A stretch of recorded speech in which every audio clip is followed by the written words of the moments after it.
ಇತ್ತೀಚೆಗಷ್ಟೇ Ola electric scooter ಹೊತ್ತಿ ಉರಿದಿರುವ ಹಲವು ಪ್ರಕರಣಗಳು ನಡೆದಿದ್ದವು. ಇದರ ವಿರುದ್ಧ ವ್ಯಾಪಕ ಆಕ್ರೋಶಗಳು ಇನ್ನು ಕೇಳಿ ಬರುತ್ತಲೇ ಇದೆ. ಈ ನಡುವೆ ಹೊಸ ಸಮಸ್ಯೆಯೊಂದು ಆರಂಭವಾಗಿದ್ದು, ಗ್ರಾಹಕರೊಬ್ಬರು ಓಲಾ ಎಲೆಕ್ಟ್ರಿಕ್ ಸ್ಕೂಟರ್ ಚಲಾಯಿಸುತ್ತಿದ್ದ ವೇಳೆಯೇ ಸ್ಕೂಟರ್ನ ಸಸ್ಪೆನ್ಷನ್ ಮುರಿದು ಹೋಗಿರುವ ಘಟನೆ ನಡೆದಿದೆ. ಈ ಫೋಟೋವನ್ನು ಟ್ವೀಟ್ ಮಾಡಿರುವ ಗ್ರಾಹಕ ತಮ್ಮ ಓಲಾ S1 Pro ಗಾಡಿಯನ್ನು ಬದಲಿಸಿಕೊಡುವಂತೆ ಕಂಪನಿಗೆ ಮನವಿ ಮಾಡಿದ್ದಾರೆ.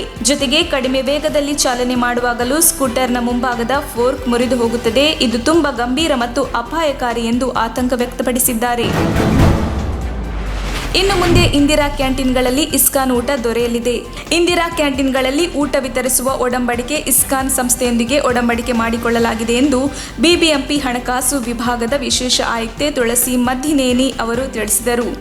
ಬಿಬಿಎಂಪಿ ವ್ಯಾಪ್ತಿಯಲ್ಲಿರುವ 178 ಇಂದಿರಾ ಕ್ಯಾಂಟೀನ್ಗಳಲ್ಲಿ ಇಸ್ಕಾನ್ ಊಟ ವಿತರಿಸಲು ತೀರ್ಮಾನಿಸಲಾಗಿದೆ.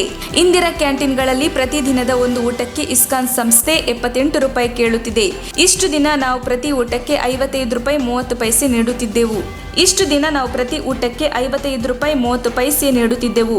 ಇದುವರೆಗೂ 2017ರಲ್ಲಿ ಇದ್ದ ದರದಲ್ಲಿ ಆಹಾರ ನೀಡಲಾಗುತ್ತಿತ್ತು. ಹೀಗಾಗಿ ದರ ಪರಿಷ್ಕರಣೆ ಮಾಡಲು ನಾವು ಸಮ್ಮತಿಸಿದ್ದೇವೆ ಎಂದು ಅವರು ವಿವರಣೆ ನೀಡಿದರು.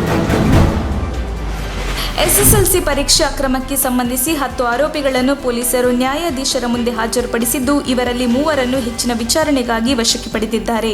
ಮಾಗಡಿಯ ಕೆಂಪೇಗೌಡ ಶಾಲೆಯ ಪ್ರಾಚಾರ್ಯ ಶ್ರೀನಿವಾಸ್, ಕ್ಲರ್ಕ್ ರಂಗೇಗೌಡ ಹಾಗೂ ರಂಗನಾಥ್ ಶಾಲೆಯ ಹಿಂದಿ ಶಿಕ್ಷಕ ಕೃಷ್ಣಮೂರ್ತಿ ಅವರನ್ನು ವಿಚಾರಣೆಗಾಗಿ ವಶಕ್ಕೆ ಪಡೆಯಲಾಗಿದೆ. ಉಳಿದ 7 ಮಂದಿಯನ್ನು ನ್ಯಾಯಾಂಗ ವಶಕ್ಕೆ ನೀಡಲಾಗಿದೆ. ಪಠ್ಯಪುಸ್ತಕ ಪರಿಷ್ಕರಣೆ ವಿರೋಧಿಸಿ ಮಂಡ್ಯದ ಸಮಾನ ಮನಸ್ಕರ ವೇದಿಕೆ ಕಾರ್ಯಕರ್ತರು ಪ್ರತಿಭಟನೆ ನಡೆಸಿದ್ದು, ಪರಿಷ್ಕೃತ ಪಠ್ಯ ಸುಟ್ಟು ಹಾಕಿ ಆಕ್ರೋಶ ಹೊರಹಾಕಿದ್ದಾರೆ. 10ನೇ ತರಗತಿ ಪಠ್ಯದಲ್ಲಿ ಕೆಬಿ ಹೆಗಡೆವಾರ್ ಅವರ ಆದರ್ಶ ಪುರುಷ ಪಠ್ಯ ವಿರೋಧಿಸಿ ಮಂಡ್ಯದ ಸಂಜಯ ವೃತ್ತದಲ್ಲಿ ಸಮಾನ ಮನಸ್ಕರ ವೇದಿಕೆ ಕಾರ್ಯಕರ್ತರು ಪ್ರತಿಭಟನೆ ನಡೆಸಿದ್ದಾರೆ. ಬೆಂಗಳೂರು ಮೈಸೂರು ರಾಷ್ಟ್ರೀಯ ಹೆದ್ದಾರಿ ತಡೆದು ಪ್ರತಿಭಟಿಸಿದ ಕಾರ್ಯಕರ್ತರು ಹೆದ್ದಾರಿ ಮಧ್ಯೆ ಪರಿಷ್ಕೃತ ಪಠ್ಯ ಸುಟ್ಟು ಹಾಕಿ ರಾಜ್ಯ ಸರ್ಕಾರದ ವಿರುದ್ಧ ಆಕ್ರೋಶ ಹೊರಹಾಕಿದ್ದಾರೆ. ರಾಜ್ಯ ಬಿಜೆಪಿ ನೇತೃತ್ವದ ಸರ್ಕಾರಕ್ಕೆ ಇನ್ನು 9 ತಿಂಗಳು ಮಾತ್ರವೇ ಆಯಸ್ಸು. ಈ ಬಳಿಕ ಜೆಡಿಎಸ್ ನೇತೃತ್ವದ ಸರ್ಕಾರ ರಾಜ್ಯದಲ್ಲಿ ಅಸ್ತಿತ್ವಕ್ಕೆ ಬರಲಿದೆ ಎಂದು ಜೆಡಿಎಸ್ ರಾಜ್ಯಾಧ್ಯಕ್ಷ ಸಿಎಂ ಇಬ್ರಾಹಿಂ ಭವಿಷ್ಯ ನುಡಿದಿದ್ದಾರೆ. ಮೈಸೂರಿನಲ್ಲಿ ಸುದ್ದಿಗಾರರ ಜೊತೆ ಮಾತನಾಡಿದ ಅವರು, ರಾಜ್ಯದಲ್ಲಿ 9 ತಿಂಗಳ ಬಳಿಕ ವಿಧಾನಸಭಾ ಚುನಾವಣೆ ಘೋಷಣೆಯಾಗಲಿದೆ. ಬಿಜೆಪಿ ನೇತೃತ್ವದ ಸರ್ಕಾರ ಆಡಳಿತ ಮುಕ್ತವಾಗಲಿದೆ. ಮುಂಬರುವಂತಹ ಚುನಾವಣೆಯಲ್ಲಿ ಜೆಡಿಎಸ್ ಗೆಲುವು ಕಂಡು ಎಚ್.ಡಿ. ಕುಮಾರಸ್ವಾಮಿ ಮುಖ್ಯಮಂತ್ರಿ ಆಗುತ್ತಾರೆ ಎಂಬುದಾಗಿ ಹೇಳಿದರು. ಜಾರಿ ನಿರ್ದೇಶನಾಲಯ ನನ್ನ ವಿರುದ್ಧ ಆರೋಪ ಪಟ್ಟಿಯನ್ನು ನ್ಯಾಯಾಲಯಕ್ಕೆ ಸಲ್ಲಿಸಿದ್ದು, ನನಗಿನ್ನೂ ಪ್ರತಿ ಸಿಕ್ಕಿಲ್ಲ. ಮೊದಲೆಲ್ಲ 60 ದಿನಗಳಲ್ಲಿ ತನಿಖೆ ಮುಗಿಸುವ ಪದ್ಧತಿ ಇತ್ತು.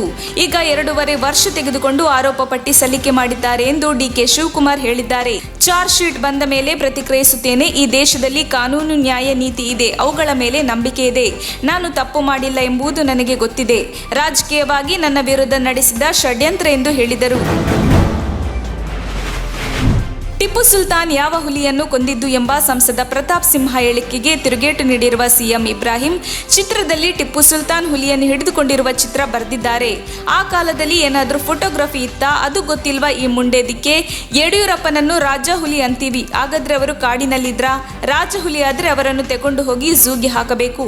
ಯಡಿಯೂರಪ್ಪನನ್ನು ಯಾಕೆ ಹೊರಗಡೆ ಬಿಟ್ಟಿದ್ದಾರೆ ಎಂದು ಸಿಎಂ ಇಬ್ರಾಹಿಂ ವ್ಯಂಗ್ಯವಾಡಿದರು. ಒಂದು ಚುನಾವಣೆಯಿಂದ ಇನ್ನೊಂದು ಚುನಾವಣೆಗೆ ವ್ಯತ್ಯಾಸಗಳು ಇರುತ್ತೆ. ಎಲ್ಲಾ ಚುನಾವಣೆಯಲ್ಲಿ ಬಿಜೆಪಿಯವರು ಗೆಲ್ತೀವಿ ಅನ್ನೋದಿಲ್ಲ ಎಂದು ಬಿಜೆಪಿ ರಾಜ್ಯಾಧ್ಯಕ್ಷ ನಳಿನ್ ಕುಮಾರ್ ಕಟೀಲ್ ಹೇಳಿದ್ದಾರೆ. ಬೆಳಗಾವಿ ಬಿಜೆಪಿ ಭಿನ್ನಮತದಿಂದ ಮಹಂತೇಶ ಕವಟಗಿ ಮಠಗೆ ಸೋಲಾಯಿತು ಎಂಬ ಚರ್ಚೆ ಕುರಿತು ಮಾತನಾಡಿ, ಕೆಲವೊಂದು ವ್ಯತ್ಯಾಸಗಳಲ್ಲಿ ಆ ಕ್ಷೇತ್ರಗಳಲ್ಲಿ ಇರುವುದು ಆಗುತ್ತೆ.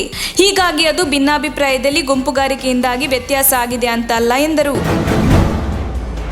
ಕನ್ನಡದ ನಟಿಯೊಬ್ಬಳು ಮಂಚಕ್ಕೆ ಕರೆದಳು ಎಂದು ತೆಲುಗು ನಿರ್ದೇಶಕನೋರ್ವನ ಅಸಹ್ಯಕಾರಿ ಹೇಳಿಕೆಗೆ ನಟ ಶಿವರಾಜ್ ಕುಮಾರ್ ತಿರುಗೇಟು ನೀಡಿದ್ದು, ಯಾರು ಏನೋ ಹೇಳಿದರು ಅಂತ ಕೇಳೋದು ಬೇಡ. ಕನ್ನಡ ಇಂಡಸ್ಟ್ರಿ ಏನು ಅಂತ ಜಗತ್ತಿನಲ್ಲಿ ಪ್ರೂವ್ ಆಗಿದೆ. ಕನ್ನಡ ಇಂಡಸ್ಟ್ರಿ ಬಗ್ಗೆ ಇಡೀ ಜಗತ್ತಿಗೆ ಗೊತ್ತಾಗಿದೆ. KGF 2ನಿಂದ ಅದು ಸಾಬೀತಾಗಿದೆ ಎಂದಿದ್ದಾರೆ. ಯಾರೇ ಏನೇ ಹೇಳಿದರೂ ಈ ಕಿವಿಯಲ್ಲಿ ಕೇಳಬೇಕು, ಈ ಕಿವಿಯಲ್ಲಿ ಬಿಡಬೇಕು. ಅವರ ಮಾತು ಅವರ ಯೋಗ್ಯತೆಯನ್ನು ತೋರಿಸುತ್ತೆ. ಇಂಥವರ ಬಗ್ಗೆ ರಿಯಾಕ್ಟ್ ಮಾಡಿದಷ್ಟು ಅವರಿಗೆ ಅನುಕೂಲ ಹೆಚ್ಚುತ್ತದೆ ಎಂದರು.